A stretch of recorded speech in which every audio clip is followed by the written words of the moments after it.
마태복음 23장 23절부터 32절까지 읽겠습니다. 화 있을진저 외식하는 서기관들과 바리새인들이여, 너희가 박하와 회양과 근체의 11조를 드리되 율법에 더 중한 바 의와 인과 신은 버려도다. 그러나 이것도 행하고 저것도 버리지 말아야 할지니라. 소경된 인도자여, 하루살이는 걸러내고 약대는 삼키는도다. 화 있을진저 외식하는 서기관들과 바리새인들이여, 잔과 대접의 겉은 깨끗이 하되 그 안에는 탐욕과 방탕으로 가득하게 하는도다. 소경된 바리새인아, 너는 먼저 안을 깨끗이 하라. 그리하면 겉도 깨끗하리라. 화 있을진저 외식하는 서기관들과 바리새인들이여, 회칠한 무덤 같으니 겉으로는 아름답게 보이나 그 안에는 죽은 사람의 뼈와 모든 더러운 것이 가득하도다. 이와 같이 너희도 겉으로는 사람에게 옳게 보이되 안으로는 외식과 불법이 가득하도다. 화 있을진저 외식하는 서기관들과 바리새인들이여, 너희는 선지자들의 무덤을 쌓고 의인들의 비석을 꾸미며 가로되, 만일 우리가 조상 때에 있었다면 우리는 저희가 선자의 피를 흘리는데 참여하지 아니하였으리라 하니, 그러면 너희가 선자를 죽인 자의 자손됨을 스스로 증거함이로다. 너희가 너희 조상의 양을 채우라.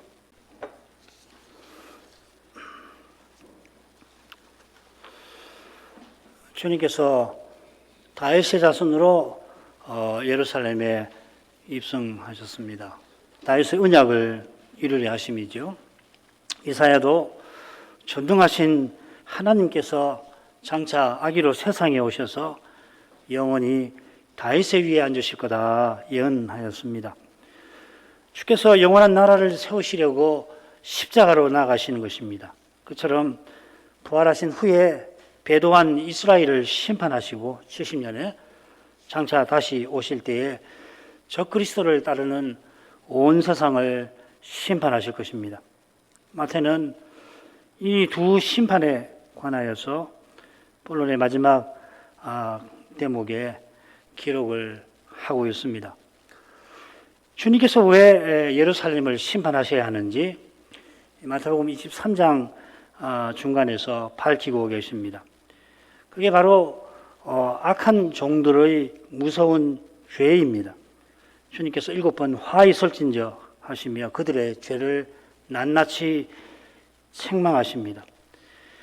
이는 지금 주님의 말씀을 듣는 무리와 제자들, 사도들을 위하심입니다.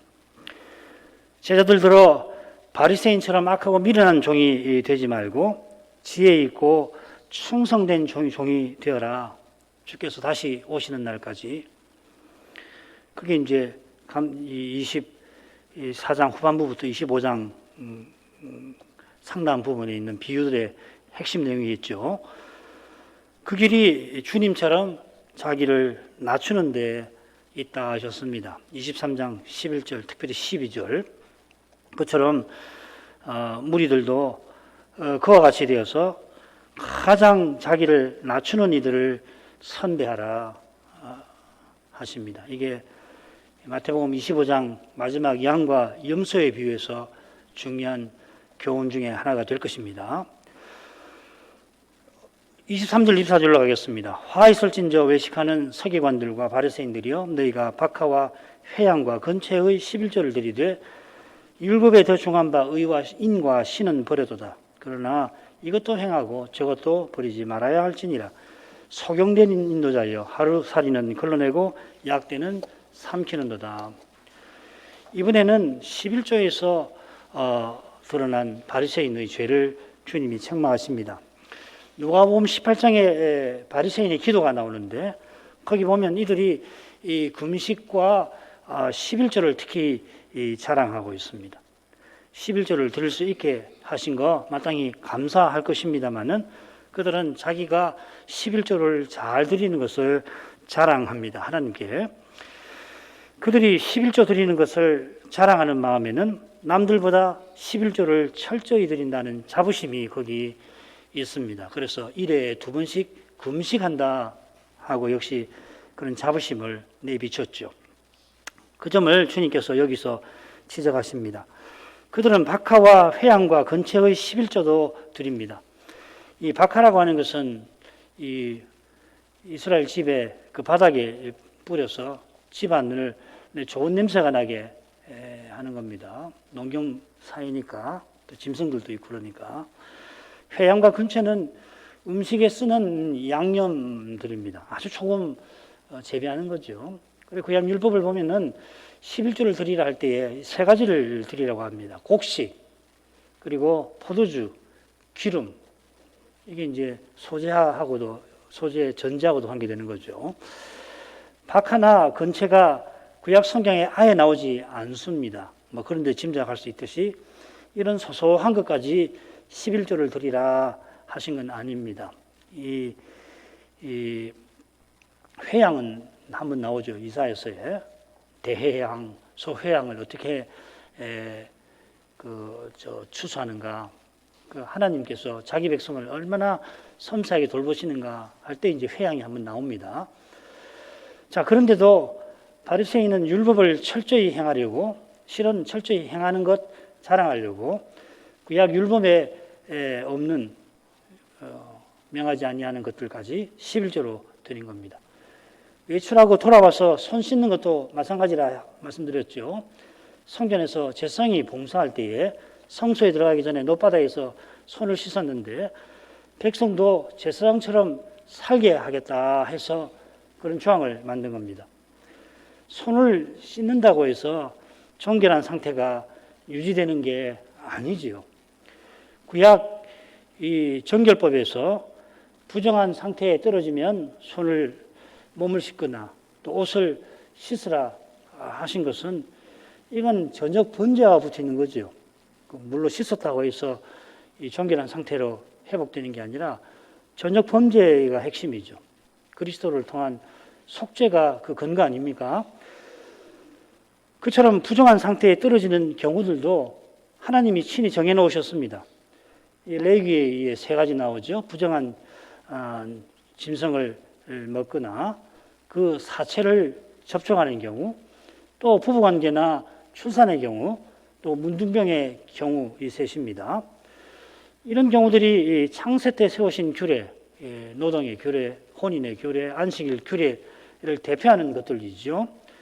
그처럼 부정 상태는 뭘 말하느냐면 인생이 타락했다는 것을 종교시적으로 제사 제도에서 상징하는 것입니다. 언약 자손을 낳는 것은 하나님께 죄 짓는 것 아니고 복받은 것이죠. 그런데도 산모가 특별히 처음 7일 동안, 남자의 경우는 처음 7일 동안 부정한 상태에 있게 하셨는데 그 뭐냐 하면은 인생이 범죄한 탓에 산모가 산통을 겪게 하신 그 저주를 기억하면서 겸손히 여인의 후손을 통하여 구원해 주실 약속을 바라보도록 하는 것입니다. 아이가 낳았으니까 기쁘다 하는 것만 아니고 우리 인생이 범죄하였는데 이런 범죄한 인생을 하나님이 메시아를 통하여서 구원하시는구나. 그걸 깨달으라 하시는 것이죠. 하나님께서 먼저 그러니까 다른 율법들 11조도 하나님께서 메시아를 통하여 구원하실 약속을 가리킵니다. 구약 율법은 전부가 그리스도와 하나님 나라를 가리키는 것이에요. 하나님께서 먼저 11조를 들을 수 있도록 가나안에 들이시고 거기서 각 가정이 이 기업을 제비뽑아 얻게 하셨습니다. 이 기업은 메시아가 오셔서 세우실 하나님 나라를 가리킨다 배웠죠. 주신 기업 그 땅에서 땀 흘리기 일하면서 이 약속을 바라보도록 하신 것입니다. 그처럼 하나님이 이 추수하게 해주신 곡식, 포도주, 기름을 드릴 때에 이 약속이 이루어져 가는 것을 맛보게 하시는 것이죠. 이 제사에 나갈 때마다 하나님 약속이 이루어져 가는구나. 제사를 잘 드리는 사람은 그걸 깨닫는 거 아닙니까? 주일날 예배를 드릴 때에 우리가 저 영원한 목표를 향해서 한 걸음 한 걸음 나아가는 것이거든요. 주일 예배는 징검다리 돌을 하나씩 놓는 거라 그렇게 생각할 수 있다고 말씀드렸죠. 이것은 지금 우리가 소명을 통해서 다시 오실 메시아를 영원한 나라를 바라보게 하신 것과 근본적으로 같습니다. 그리스도의 재림을 바라보면서 우리는 일상의 소명을 통하여 그리스도를 드러내며 그분의 나라, 하나님 나라를 미리 맛봅니다. 자, 그런데 바리새인은 율법에서 그리스도 하나님 나라를 보지 못합니다. 그건 율법에서 자기 죄를 깨닫지 못하는 것과 딱 붙어 있는 겁니다. 그런 탓에 이미 오신 메시아를 그들은 몰라봅니다. 몰라보는 정도가 아니라 그분을 죽이려 들지요. 이는 그들이 율법에 중한 바 의와 인과 신을 버린 것이기도 합니다. 이 의라는 말, 언약을 이룸을 가리키죠. 언약을 이룰 때에 인과 신이 드러납니다. 인이라고 하는 건 구약의 인자, 인애 뭐 이런 것이죠. 신은 뭐 신실, 성실, 뭐 진실 뭐 여러 가지 뜻으로 번역이 됩니다.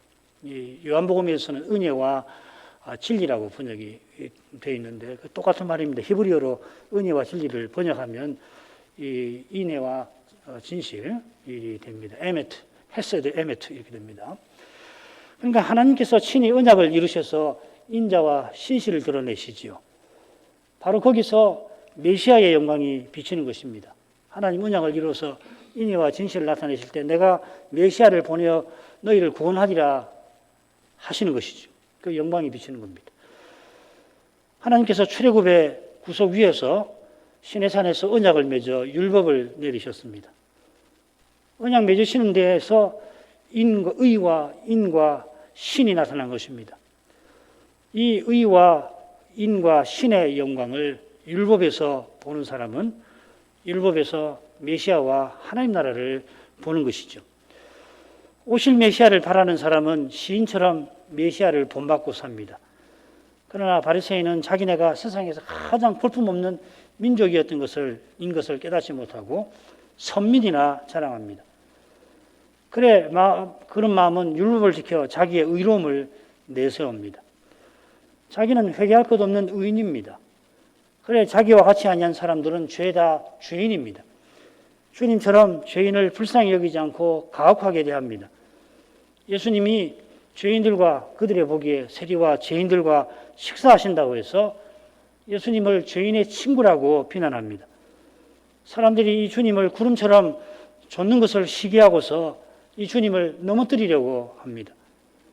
마침내 주님께서 그들의 악한 정체를 드러내시니 주님을 죽이려 하는 것입니다. 주님께서 그들이 얼마나 어두운지 이 하루살이는 걸러내고 약대는 삼킨다 하십니다. 하루살이 낙타는 이 팔레스타인에서 부정한 짐승 중에 가장 작은 것과 큰 것을 아마도 가리킬 것입니다. 그렇게 볼 수가 있을 거예요. 가령 물이나 이 술을 포도주를 마실 때, 특별히 이제 이 하루살이가 포도주 만들 때 많이 생기는데, 거기 이제 잔 안에 하루살이가 있으면 이 잔을 이리저리 돌려가면서 우리 먼지 있을 때 보면은 잔을 돌려가면서 그 먼지를 빼내려고 하듯이 그걸 빼내려고 하는 거예요. 손으로 집어내면은 간단한데 왜 손으로 집에서 빼내지 못하냐면 혹시 죽여버리면은 이 사체를 만지는 것이 되어서 부정해지니까 그렇게 아니하는 거죠. 혹시 이 성전 제사를 앞두고 있다거나 화목제를 먹을 때라면은 조심할 필요는 있습니다. 하나님께 나아가 그 영광을 배워야 하니까 아주 신중하게 그런 태도를 취하게 됩니다. 그래도 사람이라 얼마든지 실수할 수가 있는 것이에요. 하나님께서 절대로 이 부정한 짐승하고 접촉해서 부정해지지 말아라 그러지 않으시잖아요. 그 불가능한 일이에요. 살다 보면은 그럴 수 있단 말이죠. 그래 하나님께서는 그런 경우에 어떻게 해야 할 건가 다 알려주시고 무겁지도 않습니다. 그냥 저녁까지만 부정해지는 거 아니에요. 아주 간단한 것은. 이것은 사람이 늘 하나님을 의지하고 살라 하는 뜻이겠죠. 사람이라는 게 아무리 해도 유한하니까. 그런데 바리새인들은 그런 마음이 아니라 율법을 철저히 지켜서 자기가 의롭다는 것을 내세우려고 합니다. 자기가 의로움이 중요한 게 아니라 의로운 자기가 중요한 거예요. 이게 뭐 거의 같은 말 같은데 한번 생각해 보십시오. 왜 이렇게 표현했는지. 정말 의로움을 중요하게 생각했나? 한 율법사는 그랬거든요. 그러니까 주님께서 그 사람에게 하나님 나라가 멀지 않다 그렇게 말씀해 주시잖아요. 그런데 바리새인들은 자기의 의로움이 중요한 게 아니라 자기가 의로운 자기가 중요한 것이 기준인 거죠. 하나님께서 율법을 주신 것보다 율법을 자기가 가지고 있는 것이 중요합니다. 그래서 자기들이 해석한 그 해석이 율법보다 더 중요하게 되어서 계명을 버리게 되잖아요. 하나님보다 율법보다 자기가 중요한 겁니다. 이게 무서운 겁니다. 종교심에 의해서 다 이게 나타나는데 이것은 결국 주인의 아들도 죽이고 포도원을 차지하려고 하는 악한 농부들의 욕심과 붙어 있는 거예요. 욕심의 본질이 그것이라고 할 수 있죠. 자기라고 하는 거. 그런 욕심에 비추어서 낙타 삼키는 일을 한번 생각해 보십시다. 자기가 의로움을 나타내려고 잔에 떠 있는 그 하루살이도 걸러내는 사람이 낙타를 삼키는 이유가 무엇이겠습니까? 이 도대체 어떤 경우를 말씀하시는 건가 한번 생각해 보십시다. 제가 관문 해석했습니다만은 그런 경우를 분명하게 설명한 걸 아직 접해보지는 않았어요. 이 낙타를 삼킨다는 게 어떤 경우고 어떤 경우를 가리키는 건가. 그래서 지금 말씀드리는 것은 제가 짐작해 보는 거예요. 우선 주님께서 안식일이라도 바리새인들이 자기 양을 구덩이에서 건져낸다 하신 거 기억하시죠? 예수님이 안식일에 손 마른 사람을 고쳐주셨는데 안식일을 범한다고 그들이 그렇게 비난하면서도 정작 자기 재산 축나는 것은 견디지 못한다는 말씀이잖아요. 낙타가 부정한 짐승인데 제가 읽어본 문헌이 별로 없어요. 찾아보니까 어디 문헌에 뭐가 나오냐면 그 당시 이 낙타가 600데나리온 된다고 합니다. 600 드라크마, 데나리온 같은 거니까 이게 정한지 모르겠어요. 그러나 이게 맞는다고 하면은 황소보다도 6배나 비쌉니다. 다 자란 황소가 한 100데나리온 되거든요.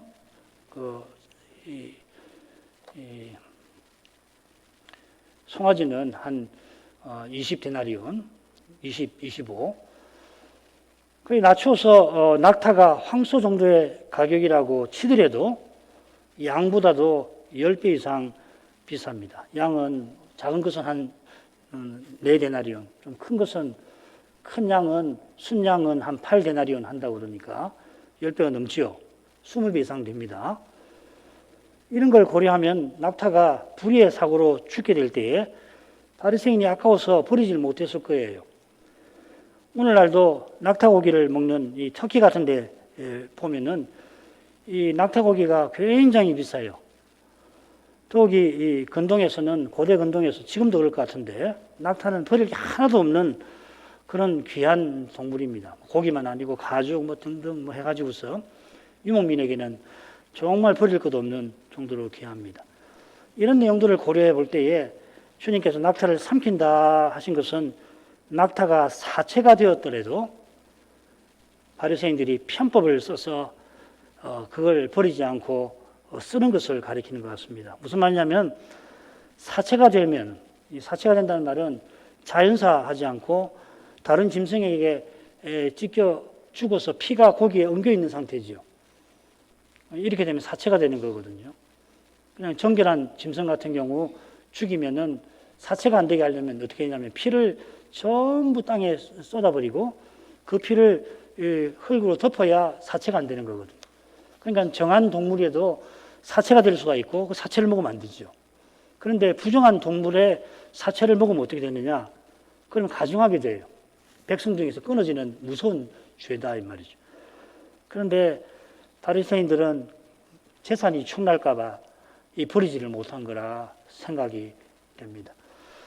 이런 걸 보면 그들이 자기가 의롭다고 자랑하는 마음은 결국 세상 행복을 얻고자 하는 것에 불과합니다. 세상 행복, 돈이든지 명예든지 권력이든지 그런 것이겠죠.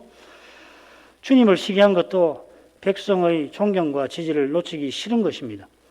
그런 마음이라 그들도 사두개인처럼 돈을 사랑했습니다. 누가복음 16장 14절에 그런 말씀 나오죠. 또 20장 47절에 과부의 가산을 삼킨다는 말도 나옵니다. 돈과 명예와 권력은 썩고 부끄럽고 약한 육의 몸을 입고 사는 동안 우리 인생이 스스로는 버릴 수 없는 것들, 핵심적인 세 가지죠. 이런 것들이 세상 행복을 이루는 것입니다. 이 세상 행복을 뒤로하는 길은 그리스도와 같아지는 부활을 향하는 데서만 가능한 것입니다. 달리는 안 됩니다. 그 부활 때에 우리가 이 신령한 몸을 입어가지고 썩지 않고 영생, 그리고 부끄럽지 않고 영광스럽고, 그리고 약하지 않고 강한 몸을 입는 거 아니에요. 그 부활 외에는 이걸 이길 수 있는 길을 아무도 이걸 이기지를 못하는 거란 말이죠. 그 다음 가겠습니다. 화했을 진저 외식하는 서기관들과 바리새인들이요 잔과 대접의 겉은 깨끗이 하되 그 속에는 탐욕과 방탕으로 가득하게 하는도다. 소경된 바리새인아, 너는 먼저 안을 깨끗이 하라. 그리하면 겉도 깨끗하리라. 다섯째 화 있을 진저에도 앞선 두 경우처럼 지금 다섯 번째지요. 이 소경 바리새인이 등장합니다. 그래 이 셋째, 넷째, 이번 다섯째 공통점은 뭐냐면 율법의 주제를 다루고 있다 하는 걸 알 수 있죠. 그 점에 비춰서 주님께서 이 바리새인을 소경이라 부르신 뜻을 헤아릴 만합니다. 율법에서 보아야 할 것, 하나님 말씀에서 보아야 할 것을 보지 못하는 사람들인데 율법을 가르친다 이 말이죠, 그죠? 주님께서 잔과 대접의 겉을 깨끗이 하는 문제를 다루십니다. 마가복음을 보면은 집에 돌아와 손 씻는 문제를 다루면서 마가는 이 규정을 이렇게 언급합니다. 잔과 주발과 녹그릇을 씻습니다. 달리 말씀드리면은 잔과 대접의 겉을 깨끗하게 해라 하는 이 규정은 집에 돌아와서 손을 씻는 규정하고 결국 붙어 있는 것이라 이 말입니다. 손을 씻을 때에 우리처럼 요즘엔 코로나니까 더 열심히 씻고 우리나라는 특별히 잘 씻는데 손을 뭐 깨끗하게 30초 동안 씻는 게 아니고 물을 이렇게 흘려요. 그냥 이렇게 해서 여기까지 뿌리는 거라고 보면 됩니다. 이게 예식이거든요. 그냥 물을 뿌리는 겁니다.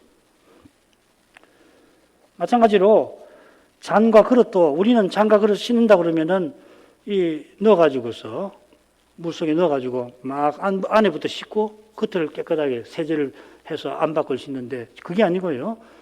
이 겉을 물 뿌리는 거예요. 아시겠죠? 그래서 겉만 깨끗이 한다 하는 말이 그 말입니다. 앞서 살핀 대로 손 씻는 규정처럼 잔과 대접을 깨끗하게 하는 규정이 모세율법에 없습니다.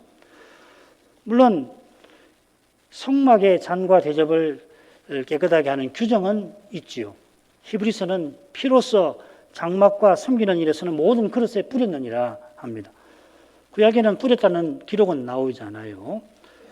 모세가 성막 세울 때에 모든 기구와 단에 기름을 발라 거룩하게 구별했다 하는 기록은 나옵니다. 거룩하게 하는 데는 기름을 발랐고 먼저 깨끗하게 하려고 피를 뿌리는데 제사장의 경우는 피만 뿌리는 게 아니라 물로 씻게 하죠.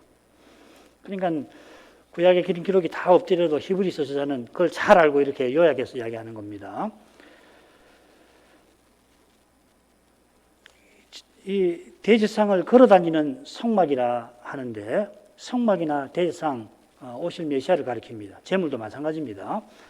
그래서 성막은 메시아와 연합된 교회를 또한 가리키는 겁니다. 그리스도가 성막이고 우리도 산돌이신 그리스도에게 나가 산돌로서 하나님이 거하시는 성전으로 성소로 세워져 가고 있죠. 성막의 그릇을 피로 정결하게 하고 기름으로 거룩하게 한다는 것은 첫째로 무슨 말이냐면 하나님이 자기의 메시아를 거룩하게 세웠다 하는 뜻입니다. 둘째로 그리스도 안에서 하나님 백성을 거룩하게 하고 정결하게 하고 거룩하게 하신다 이 말입니다. 우리를 정결하게 하신다는 것은 하나님께 나아갈 자격을 갖추게 하는 거고 우리를 거룩하게 하시는 것은 하나님께 나아가서 하나님과 교통하는 것, 그부터 해서 하나님 뜻을 이루는 것까지를 가리킵니다. 그래 전자가 의롭다 하심이고 후자는 거룩하게 하심이죠. 우리가 주일에 예배에서 이 언덕을 누립니다. 우리 개혁자들은 이 두 언덕을 모든 언덕이라고 그랬죠. 그리스도의 모든 언덕이라고. 성막의 그릇들을 깨끗하게 하신 것은 우리가 그리스도를 믿고 의롭다 하심을 누리라 하신 것입니다. 이거 짝을 이루는 헌맹세의 경우는 이 거룩함의 주제를 다룬다고 그랬죠. 이런 거룩한 뜻이 장로의 유전에서 사라져 버리는 겁니다. 그 이유가 바리새인이 오실 메시아를 바라지 아니한 데에 있습니다. 예, 메시아를 전혀 바라지 않은 건 아니죠. 하나님께서 성막 세우실 때에 친히 세우려 하신 그 메시아를 바리새인들은 바라지 않은 것입니다. 그들이 바라던 메시아는 이 세상보다 조금 나은, 결국 조금 낫지만 이 세상 나라와 같은 나라를 세울 그런 인물에 불과한 것입니다. 성막과 제사장과 제사를 통하여 하나님이 세우시는 메시아는 우리의 죄를 없이 하시는 분이고, 그래서 음부의 권세를 이기시는, 음부의 권세가 이기지 못하는 나라를 세우시는 분이신 겁니다. 이런 메시아를 바리새인이 바라지 아니했다 하는 건 결국은 율법에서 죄를 못 본 것이에요. 율법에서 죄를 제대로 보면은 메시아를 바랄 수밖에 없잖아요. 제대로 보면. 그래서 성막의 그릇을 정결하게 하신 뜻을 깨닫지 못한 겁니다. 은혜로만 죄를 씻는 줄을 모르고 사람의 힘으로 의를 쌓으려 한 겁니다. 열심히 의를 쌓으려는 태도로 성막 세울 때 하시던 그런 일을 일상에서 해보겠다 하는 것이죠. 얼마나 열심입니까? 제사장이 성막에서 하는 그런 일을 일반 백성이 일상에서 해보게 하려고 하는 거 아닙니까? 얼마나 인간의 노력, 힘과 꾀로 일을 이루어보려고 하는 겁니까? 그래 열이 나는 것입니다. 그러나 사람이 이루려 하는 만큼 탐욕과 방탕은 가득해집니다. 여기 이 탐욕이라는 말은 어디 쓰이냐면요, 백성의 장로와 방백이 가난한 자의 재산을 빼앗는 것, 이 세상이 신자를 핍박해서 재산을 빼앗는 데 사용됩니다. 바리새인이 과부의 가산을 빼앗은 것을 암시하는 말씀 같습니다. 그래서 주님께서 너희 안이 아니라 그것들 안에 탐욕이 가득하다 하십니다. 우리말은 그걸 빼버려 가지고서 대명사가 빠지니까 이 바리새인 안에 탐욕과 탐욕이 방탕이 가득하다고 새기기 쉬운데, 그릇 안에 방탕과 탐욕과 방탕이 가득하다 이 말입니다. 그러니까 그들이 안에 이 안에 담아놓은 그릇 안에 담아놓은 것은 뭐냐면 탐욕으로 얻은 것이 거기 들어가 있다 그 말이겠죠. 바리새인들이 누구보다 하나님을 섬긴다 하면서 실은 누구보다 세상을 추구합니다. 빗나간 종교심만큼 강한 욕심도 없는데 그런 욕심에서 방탕이라고 하는 것이 나옵니다. 이 방탕은 절제를 못하는 겁니다. 욕심을 다스리지 못하는 상태입니다. 그들이 곧 탐심에 휩싸여서 메시아를 죽이게 될 것입니다. 종교적 열심에 의해서 자기와 다른 사람들을 가혹하게 대하는 그런 것이겠죠. 주님께서 소경된 바리새인아 하시며 먼저 안을 깨끗이 하라 하십니다. 여기 이 안도 너희 안이 아니라 그릇 잔 안입니다. 이 잔이라는 말이 우리말에 좀 번역이 안 돼 있죠. 26절에 먼저 안을 깨끗이 하라. 여기 잔이라는 말이 원문에 나와요. 잔 안을 깨끗이 하라. 잔 안을 깨끗하게 하라는 것은 거기 담은 것이 선한 마음으로 믿음으로 얻은 것이어야 하겠다 이 말씀이겠죠. 과부에게 빼앗은 포도주를 거기 담아 먹지 말라 하는 것입니다. 언약 백성답게 과부같이 힘없는 사람을 돕는 태도로 살아라 이 말입니다. 그래야 성전에서 그릇을 정결하게 하신 뜻, 언약 백성을 하나님 제사장 나라가 되게 하신 뜻을 받들 수 있다 그 말씀으로 생각됩니다. 그 다음으로 가겠습니다. 27절 28절 화 있을 진저 외식하는 서기관들과 바리새인들이 회칠한 무덤 같으니 겉으로는 아름답게 보이나 그 안에는 죽은 사람의 뼈가 모든 더러운 것이 가득하도다. 이와 같이 너희도 겉으로는 사람에게 옳게 보이되 안으로는 외식과 불법이 가득하도다. 이 여섯 번째 화 있을 진저는 다섯째와 비슷합니다. 똑같이 겉으로는 안으로는 똑같은 표현이 여기 사용이 되어 있습니다. 그릇의 겉을 깨끗하게 씻는 것은 겉으로 사람에게 옳게 보이려는 것이라 이 말이죠. 그래서 안으로는 외식과 불법이 가득합니다. 앞서는 그릇의 겉과 안을 말씀하셨는데 이번에는 사람의 겉과 안을 말씀하십니다. 그러니까 이 점에서 주님의 교훈은 크게 다르지 않습니다. 다른 점이 있다면 여기서는 뭘 강조하냐면 무덤, 죽음의 주제가 나온다는 겁니다. 두 번째 화에 있을진저 지옥과 연결되는 주제지요. 아울러 이 마지막 화에 있을진저의 주제로 이어질 겁니다. 거기도 무덤이 나오죠. 일곱 번째는 선지자의 무덤입니다. 그러니까 마태가 주님께서 이 순서대로 말씀하셨는지는 잘 몰라요. 아무도 모릅니다. 다만 주님께서 하신 말씀을 마태가 이런 방식으로 기록할 때에 얼마나 많은 생각을 했을까, 얼마나 깊이 깨달았을까 한번 생각을 해보시길 바랍니다. 이렇게 순서를 만드는 거 아무나 하는 거 아닙니다. 보통 훌륭한 저자가 하는 게 아닙니다. 이거는 위대한 저자, 성신의 영감 받는 사람이라 가능한 겁니다. 뭐 제가 간단하게 분석을 했지만은 이보다도 훨씬 이 깊은 내용이 여기 들어가 있는 겁니다. 여러분은 댁에 돌아가셔서 이거 외우시는 게 좋아요. 내용을 다 7가지 외우시고, 첫 번째는 천국을 닫는 거, 두 번째는 지옥 자식 만드는 거, 세 번째는 헌맹세, 네 번째는 11조, 다섯 번째는 잔 겉을 씻는 거, 여섯 번째는 회칠한 무덤, 일곱 번째는 선지자의 비석, 무덤을 세우는 거, 뭐 이렇게 해가지고 자꾸 이 공통점들을 찾아보세요. 그러면은 바리새인의 죄가 얼마나 심각한가? 왜 이 죄가 십자가와 연결이 되는가? 왜 주님이 십자가에 달리실 수밖에 없나 하는 걸 잘 아시게 될 것 같습니다. 여러분들에게 그 일은 넘겨드리고 묵상해 보시길 바랍니다.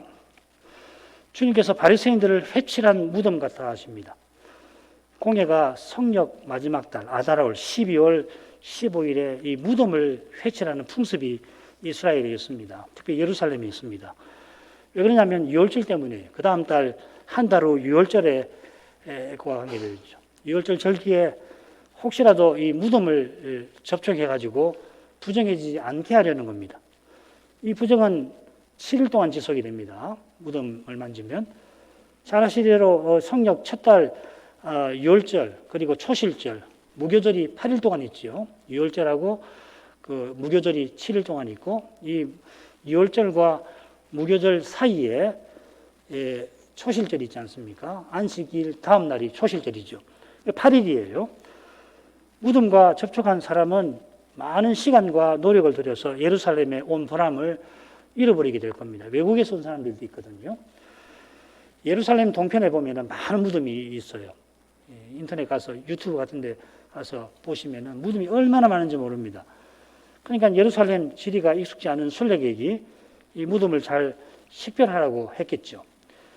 그런데 무덤의 회칠이 겉으로 아름답게 보이게 한 것이라 주님께서 말씀하십니다. 무덤을 식별하게 칠한 정도가 아니라 무덤 아닌 것처럼 보이게 칠했다 말씀하시는 것 같아요.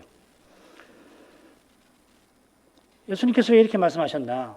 아마 죽음을 두려워하는 심리가 거기 작동을 해서 그렇게 한 것을 지적하시는 거 아닌가 합니다. 우리나라도 보면 몇 자리 잘못 쓰면은 이 자손이 화를 입는다 하는 생각을 갖고 있어서, 그래 복을 받기 위해서 무덤 단장에 정성을 쏟고 시간이 되면 가서 몇 자리 보고 무덤을 보고서 손질도 하고 그러잖아요. 정성을 쏟지 않습니까?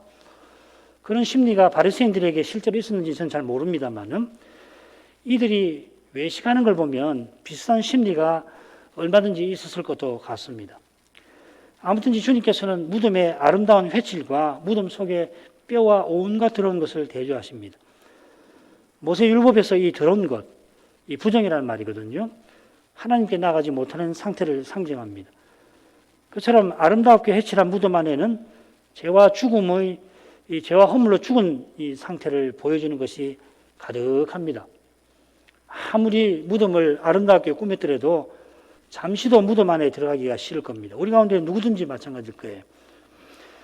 주님께서 바리새인들이 아름답게 회칠한 무덤 같다 하시며 그들은 겉으로는 사람에게 옳게 보이려 한다 하십니다. 여기 옳다고 한 말, 디카이오스라는 말인데 흔히는 의롭다고 생깁니다. 아마 나머지 경우들은 거의 의롭다고 했을 거예요. 한 경우만 빼고.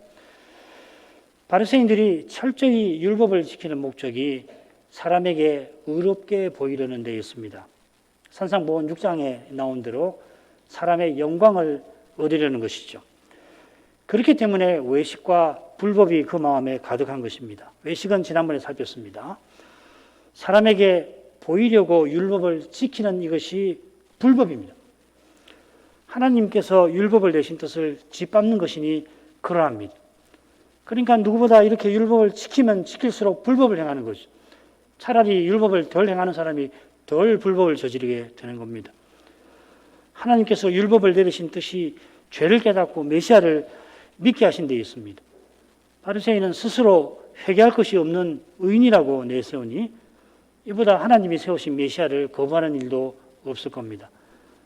바로 이 이유로 주님께서는 처음부터 이 바리새인들을 특별히 책망을 하셨을 겁니다. 마지막으로 가죠. 화이슬진저 외식하는 서기관들과 바리새인들이여, 너희는 선자들의 무덤을 쌓고 의인들의 비석을 꾸미며 가로되 만일 우리가 조상 때에 있었다면 우리는 저희가 선자의 피에 흘리는 데 참여하지 아니하였으리라 하니, 그러면 너희가 선자의 죽인 자를 자의 자손됨을 스스로 증거함이로다. 너희가 너희 조상의 양을 채우라. 제가 30절을 좀 의도적으로 강조해서 읽었는데 어디에 강조해서 읽었는지 기억해 주시기 바랍니다. 이 마지막 화이설진저는 바로 앞 화이설진저와 붙어 있죠. 똑같이 무덤이 나오고 의인이 나옵니다. 의롭다 하는 말이 나옵니다. 바리새인들이 의인인치 않아 회칠한 무덤입니다. 과 같습니다. 그래서 그들이 의인들의 무덤을 쌓지만 실은 그들이 전하는 말씀을 배격합니다. 이것이 첫 번째 화이설진저하고 연결된다 말씀드렸죠. 사람들 앞에서 천국을 닫는데 선지자들이 예언한 그 선지자의 말씀을 배격한 것이 바로 그것입니다. 그처럼 이들이 선지자들의 무덤과 의인들의 비석을 꾸민 것은 자신들이 이 선지자를 계승하는 사람들이라는 걸 자랑하는 것입니다. 이 의인이란 말은 선지자를 가리키는 말입니다. 주님도 이들이 모세의 자리에 앉아있다 인정해 주셨습니다. 모세의 자리에 앉았지만은 모세처럼 율법의 정신을 받들지는 않습니다. 그처럼 선자의 무덤과 비석을 세우며 말로는 그들을 존경한다 하지만은 그들을 본받지는 않습니다. 그들이 말하듯이 선자는 성신을 조천가닥에 피를 흘렸습니다. 그런데 그들은 지금 메시아의 피를 흘리려 합니다. 이는 그들이 선자처럼 성신을 좇지 않고 사람의 힘과 꾀를 좇기 때문입니다. 네덜란드 신앙고백서 29조는 참된 교회와 거짓 교회의 표지를 다룹니다. 참된 교회의 표지는 하나님 말씀을 순수하게 전하는 것, 성례를 바르게 시행하는 것, 권징을 바르게 시행하는 것, 집행하는 것, 그것부터 쭉 이야기를 하는데 그 마지막에 뭐라고 되어 있냐면 거짓 교회는 하나님 말씀을 따르는 신자들을 핍박한다 요약을 합니다. 굉장히 의미심장한 요약이고 사실 굉장히 참 중요한 내용이라고 봅니다. 그건 구약 때부터 늘 그렇고 앞으로도 그럴 테니까 선자가 하나님 말씀을 전하며 이스라엘의 죄를 엄중히 책망하자 배도한 지도자들과 백성들이 그를 핍박하였습니다. 구약에서 선자를 한번 쭉 찾아보세요. 핍박받지 않은 분 찾기가 쉽지 않을 겁니다. 물론 예수님은 아벨부터 시작하십니다만은 바리새인이 자기네가 조상 때에 있었다면은 조상들과 함께 선자를 죽이지 않았을 거라고 장담을 하죠. 그래서 우리는 하지 아니하였으리라. 바로 그 점에 비추어서 31절 처음에 그러므로라는 말을 살펴야 할 겁니다.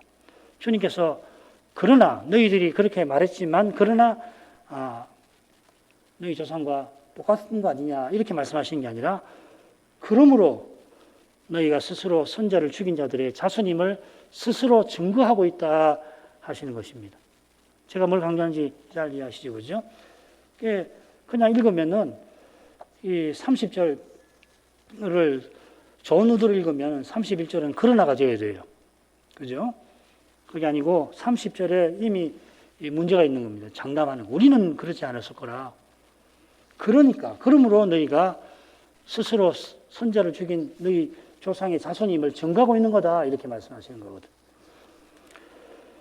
우리는 조상들과 다르다 하는 그 장담, 우리는 남들과 다르다는 그 교만 때문에 그들의 조상들도 선자의 말씀을 거부하였고 마침내 선자를 죽였던 겁니다. 그들의 조상들도 그들처럼 사람의 깨와 힘으로 세상 행복을 추구했습니다. 우리 지금 아모스서를 수요일에 공부하고 있는데 자기 행복과 안전을 위해서 열심히 여호와께만 아니라 이방 신들에게도 제사를 드렸고 같은 이유로 재판관에게 뇌물을 찔러주고 죄 없는 형제를 죄인 만들고 그리고 그를 자기 대저택에서 종 삼았다 했죠. 이게 바로 율법에 중한 바 의와 인과 신을 버린 태도입니다. 그 태도가 지금 바리새인들에게 나타나고 있습니다. 그들의 조상이 그런 태도로 선자를 죽였듯이 그들은 그 선자를 곧 죽일 겁니다. 이게 너희가 너희 조상의 양을 채우라 하는 무서운 경고입니다. 나를 죽이라 하는 말씀입니다. 이만큼 하겠습니다. 걸어가신 아버지 예수님께서 십자가로 나가신 그 뜻을 바리새인들에게 화 있을진저 하신 말씀에서 더욱 살피게 됩니다. 주님께서 자기를 높이고 자기를 장담하는 바리새인들을 향하여 너희 조상의 양을 채우라 하셨습니다. 선자들이 이스라엘의 배도를 책망하고 오실 메시아를 재난가닥에 핍박받았는데 오신 메시아께서 그 선지자로서 바리새인들의 배도를 드러내실 때에 그들이 그들의 조상처럼 사람의 깨와 힘으로 메시아를 십자가에 넘겨주었습니다. 사람 보기에는 예수님이 꼼짝없이 힘없이 십자가에 달리신 것 같지만 십자가에서 주님께서는 오히려 하나님의 지혜와 능력을 드러내셨습니다. 그 십자가에만 우리의 구원이 있습니다. 그처럼 자기 십자가 지고 주님을 좇는 거기서 영원한 구원을 향하는 길은 계속해서 열릴 것입니다. 그 길을 걷고자 하는 자마다 마땅히 자기를 부인해야 할 것입니다. 사람의 깨와 힘을 버려야 할 것입니다. 그러면은 성신으로 자기 안에 사시는 그리스도께서 친히 그를 통하여 주님의 어떠하심을 드러내십니다. 그에게서 성신의 열매로서 그리스도의 품성이 드러나게 하십니다. 이것이 우리 시대에 얼마나 중요한지 일찍이 우리를 일깨워 주신 것을 기억합니다. 주님께서 십자가로 가신 그 길에서 이 시대에 주님의 교회가 가야 할 길을 계속 발견하게 하시고 그 길을 걸을 힘도 주님에게서 발견하게 하옵소서. 예수님의 이름으로 기도합니다. 아멘.